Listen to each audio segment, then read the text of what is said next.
Таза Қазақстан акциясына Текелі қаласының тұрғындары да белсенді қатысып жатыр. Қала кәсіпкерлері мен зейнеткерлер, жасыл ел жасақтары мен еріктілері бүгін Қаратал өзенінің жағалауын тазартып, бұлақтың көзін ашты. Экологиялық іс-шара басталғалы бері оған 3,5 мың жергілікті тұрғын қатысқан. Ардақ Айбарұлы толықтай әңгімелейді. Зейнеткер Василий Бредихин акцияға белсенді қатысушылардың бірі. Шажа мен Қора өзенінің қосылған тұсында орналасқан әсем қаланың тазалығына жергілікті тұрғындар бейжай қарамайды. Өйткені балқашқа құятын Қаратал өзені дәл осы жерден бастау алады.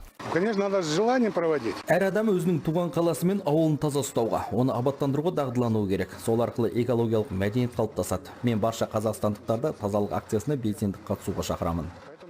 Таза бейсенбі іс-шарасына жергілікті кәсіпкерлер де белсенді қатысты. Өйткені жастарға ең алдымен өзіміз үлгі көрсетуіміз керек дейді олар. Қаламыз таза болсын деп, міне бәріміз жиналып кеп, мына бұлақты көрсең көзін аш деген қазағымыздың бір сөзі бар. Сондықтан келіп, міне бүкіл Текелі қаласының тұрғындары бар. Қаламызды бір мезгіл тазалап қояйық деген үмітпен келіп тұрмыз. Өзіміз үшін, келешек біздің балаларымыз үшін қала таза болу керек. Текелі қаласы бойынша сәуір айынан бастап 34 сенбілікке жуық акция ұйымдастырылды. Таза Қазақстан. 350 ағаш отырғызылып, 18 мыңға жуық гүлдер отырғызылды.